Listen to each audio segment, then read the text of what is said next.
ओम शांति। मैं डॉक्टर संतोष कुमार उपाध्याय। दोस्तों, आज इस वीडियो में हम लोग डिस्कस करेंगे एंकल स्प्रेन के विषय में कि एंकल स्प्रेन क्या होता है, एंकल स्प्रेन की ग्रेड्स क्या होती है, उसका फिजियोथेरेपी मैनेजमेंट क्या होता है, उसको कैसे हम एग्जामिन करते हैं, किन लोगों में एंकल स्प्रेन के चांसेस ज़्यादा होता है, कौन सी एक्टिविटी होती है जिसमें ज़्यादा होता है, इसको हम कैसे एग्जामिन करते हैं और क्या ट्रीटमेंट करते हैं, इसके विषय में बात करेंगे। सबसे पहले बात करते हैं कि एंकल ज्वाइंट है क्या। तो दोस्तों, जो एंकल ज्वाइंट है वो हमारा टिबिया, फिबुला, टाइलस और कैल्केनियम बोन से मिलके बना हुआ है। तो बेसिकली ये तो बोन हो गया, इसको जो स्टेबिलिटी देती है वो हमारी लिगामेंट होती है। तो इस विषय में बात करने के लिए हमारे साथ एक्स्ट्रा केयर फिजियोथेरेपी सेंटर से ही डॉक्टर अश्मिता हैं, फिजियोथेरेपिस्ट। तो डॉक्टर अश्मिता, एंकल ज्वाइंट की स्टेबिलिटी के विषय में थोड़ा सा बताएं आप। तो एंकल जॉइंट की अगर हम बात करें तो एंकल जॉइंट एक कॉम्प्लेक्स जॉइंट है जो कि मेजरली स्टेबलाइज होता है लिगामेंट से।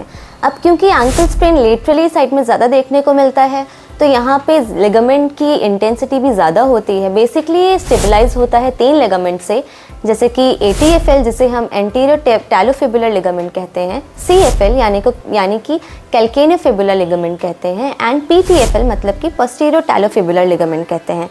ये एक कनेक्शंस को दर्शाता है बिटवीन द बोन्स जो कि हमारे टैलस, फिबुला या कैल्केनियम को जोड़ता है। दोस्तों, यदि मैं इसके इंसिडेंस की बात करूं तो ये फीमेल में ज़्यादा कॉमन है कंपेयर टू मेल, और यदि मैं बात करूं तो ये ज़्यादातर कॉमनली किन में देखने को मिलता है? एंकल स्प्रेन जो होते हैं वो बेसिकली यंग पेशेंट्स या फिर यंग एथलीट्स में बहुत कॉमन होते हैं। और अगर हम इनकी इंसिडेंस की बात करें तो ये फीमेल्स में ज़्यादा देखने को मिलता है रादर देन द मेल्स। अगर हम इसकी एज की बात करें तो फीमेल्स में ये 30 to 55 के एज में बहुत ज़्यादा देखने को मिलता है और मेल्स में 15 से 30 के एज ग्रुप में बहुत ज़्यादा देखने को मिलता है। यदि मैं बात करूं एंकल स्प्रेन की तो इसका मैकेनिज्म क्या होता है, इसका जो इंजरी होती है इसका मैकेनिज्म कैसे होता है और कौन कौन सी ऐसी एक्टिविटी है जिसमें ज़्यादातर ये एंकल स्प्रेन देखने को मिलता है? तो मैकेनिज्म ऑफ इंजरी की अगर हम बात करते हैं, यानी कि ऐसा कौन सा मूवमेंट होता है जिसकी वजह से एंकल स्प्रेन बहुत ज़्यादा कॉमन देखने को मिलता है, तो ये मूवमेंट होते हैं, कॉम्बिनेशन ऑफ मूवमेंट होते हैं। अगर ये कॉम्बिनेशन ऑफ मूवमेंट एक साथ हुए तो ये एंकल स्प्रेन होने के चांसेस होते हैं। बेसिकली अगर हमारा फुट प्लांटर फ्लेक्शन यानी कि नीचे की तरफ झुकता है और इन्वर्शन यानी कि अंदर की तरफ टिल्ट होता है, या तो हम इसे एडक्शन ऑफ कैल्केनियम भी बोलते हैं, इन कॉम्बिनेशन की वजह से वहाँ पे ट्विस्टिंग आने के चांसेस होते हैं एंकल में। हाँ, दूसरी बात मैं करूँ तो दोस्तों 90% जो इंजरी होती है एंकल की वो इन्वर्जन टाइप की होती है, यानी कि पंजा जब अंदर की तरफ होता है तो 90% 10% अदर तरह की इंजरी देखने को मिलती है। अब बात आती है कि जो एंकल स्प्रेन होता है उसकी ग्रेडिंग के हिसाब से उसमें क्या सिम्टम होता है, इसके विषय में थोड़ा एक्सप्लेन करें आप।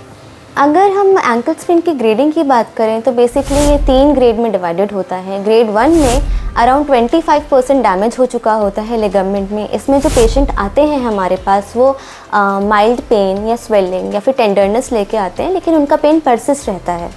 ग्रेड 2 की अगर हम बात करें तो इसमें 50% तक का डैमेज हो चुका होता है लिगामेंट्स में, और इसमें जो पेशेंट आएंगे वो माइल्ड से मॉडरेट टाइप का पेन, स्वेलिंग, टेंडरनेस, इसके साथ साथ उनको लिम्पिंग भी प्रेजेंट होगी। अगर हम ग्रेड 3 की बात करें तो इसमें 75% से 100% तक का डैमेज होता है लिगामेंट में। इसमें पेशेंट को पेन, स्वेलिंग बहुत ही ज़्यादा देखने को मिलती है। ब्रूजिंग बताएगा पेशेंट, जैसे कि उसमें कालापन या फिर नीलापन देखने को मिलेगा उस लोकलाइज्ड एरिया पे। इसके साथ साथ पेशेंट पैर रख ही नहीं पाएगा क्योंकि उसको पेन बहुत ज़्यादा सीवियर होता है। अच्छा, स्वेलिंग की अगर हम बात करें तो स्वेलिंग एक अच्छी चीज़ है जो कि एक गम का काम करती है, जो टूटा हुआ लिगामेंट है उसको जोड़ने का काम करती है। अगर हमने इस पे ध्यान नहीं दिया इस एज पे, या फिर इस पे बहुत ज़्यादा ट्रीटमेंट प्रोटोकॉल पे ध्यान नहीं दिया, तो ये बार बार होने के चांसेस भी बढ़ते हैं। यदि इसके असेसमेंट की बात करूं दोस्तों तो ऐसे कंडीशन में यदि ग्रेड 1 और ग्रेड 2 है जिसमें कि बहुत ज़्यादा पेन या स्वेलिंग नहीं है, ऐसे कंडीशन में हम लोग कुछ फिजिकल टेस्ट होता है, जैसे इंटीरियर ड्रॉ टेस्ट हो गया, टेलर टिल टेस्ट हो गया। इसके अलावा हमारा FIDE एक इंडेक्स होता है, कुछ क्वेश्चनियर्स होते हैं उसमें। अश्मिता, इसमें किस तरह के क्वेश्चंस रहते हैं और किस तरह से इसको हम लोग क्लिनिकल प्रैक्टिस में यूज करते हैं? तो सर फैडी जो है वो बेसिकली हमारा फुट एंकल डिसेबिलिटी इंडेक्स होता है, जिसमें अराउंड 26 आइटम्स में हम क्वेश्चनर्स को डिस्ट्रीब्यूट करते हैं, जिसमें 4 जो होता है वो पेन रिलेटेड आइटम्स होते हैं एंड 22 जो होते हैं वो एक्टिविटी रिलेटेड आइटम्स होते जी। हैं। तो एक तो ये हो गया, इसके अलावा यदि पेन बहुत, सूजन बहुत ज़्यादा है, यानी कि ग्रेड 3 की यदि मैं बात करूँ, तो ऐसे कंडीशन में केस को हम लोग या तो आर्थोपेडिक को रेफर करते हैं ओपिनियन के लिए, या फिर एक्सरे कराते हैं, जिससे कि ये क्लियर हो जाए कि कोई बोन में फ्रैक्चर तो नहीं है।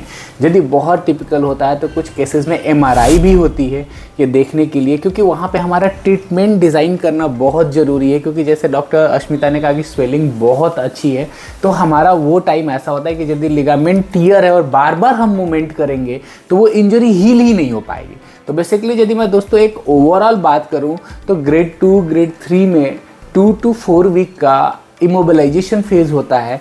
यदि ग्रेड 2 में है तो ऐसे कंडीशन में हम लोग नॉर्मल स्प्लिंटेज वगैरह कर सकते हैं, लेकिन ग्रेड 3 में हम लोग POP कॉस्ट के लिए बोलते हैं, और जनरली हमारे आर्थोपेडिक का डिसीजन होता है कि वो उसको कैसे मैनेज करें। लेकिन दोस्तों रिहेबिलिटेशन फेज़ की बात करूं उससे पहले ये जानना ज़रूरी है कि जो एंकल स्प्रेन होता है उसमें एक्यूट मैनेजमेंट हम क्या करते हैं। तो एक्यूट मैनेजमेंट क्या होता है डॉक्टर अश्मिता? तो एक्यूट फेज़ हमारा वो होता है जब पेशेंट हमारे पास तुरंत ही इंजरी के बाद आ जाता है, जो कि बिटवीन 48 आवर्स से 72 आवर्स के बीच में लाई करता है। जो मोस्ट कॉमनली एंकल स्प्रेन में हम ट्रीटमेंट देते हैं एक्यूट फेज़ में, वो हम राइस प्रोटोकॉल फॉलो करते हैं, यानी कि उसे हम रेस्ट करने के लिए बोलते हैं। आइस अप्लाई कर सकता है क्योंकि वहाँ पे स्वेलिंग होगा, तो उस लोकलाइज्ड एरिया पे वो आइस अप्लाई कर सकता है, एलिवेशन करा सकते हैं एंड कंप्रेशन करा सकते हैं। तो बेसिकली दोस्तों जैसे कहीं भी इंजरी है, आप फिजियो के पास जाइए या डॉक्टर के पास जाइए, उससे पहले इंजरी से 72 आवर्स के बीच में पैर को सबसे पहले ऊपर कर लें, बहुत ज़्यादा मूवमेंट ना करें, रेस्ट करें, कोई फर्दर इंजरी ना करें, और आइस पैक से सिकाई करें और कंप्रेशन बैंडेज लगा लें, जिससे कि एक्यूट मैनेजमेंट होगा। यदि मैं हमारे पास रिहैबिलिटेशन की बात करूं कि जब ये घाव भर गया उसके बाद हम लोग कौन कौन सी ट्रीटमेंट प्रोटोकॉल फॉलो करते हैं अपने क्लिनिकल प्रैक्टिस में? अगर हम क्रॉनिक PT असेसमेंट की या फिर फिजियोथेरेपी ट्रीटमेंट की बात करें तो इसमें पेशेंट को हम वेट बेयरिंग एक्टिविटी कराना बहुत ज़रूरी होता है। अच्छा, सबसे ज़्यादा ज़रूरी इसमें यह है कि अगर एक बार एंकल स्प्रेन हुआ है और उसकी फिजियोथेरेपी ठीक से नहीं हुई है तो वो बार बार होने के कारण होता है कि बार बार आगे फिर हो सकता है, जैसे हम रिकरेंट एंकल स्प्रेन कहते हैं या फिर हम क्रॉनिक एंकल इंस्टेबिलिटी कहते हैं, जिसमें पेशेंट बैलेंसिंग की प्रॉब्लम बताएगा, चलने में दिक्कत बताएगा, चलने में इंस्टेबिलिटी बताएगा। तो इसके लिए हम पेशेंट को वेट बेयरिंग एक्टिविटीज़ करा सकते हैं, हम इसमें मसल कंडीशनिंग एक्सरसाइजेस दे सकते हैं, हम इसमें dynamic to static balancing exercise करा सकते हैं, प्रोप्रियोसेप्शन एक्सरसाइजेस करा सकते हैं। आई होप दोस्तों ये वीडियो आपके लिए यूज़फुल होगा। Thank you for watching this video. Bye bye.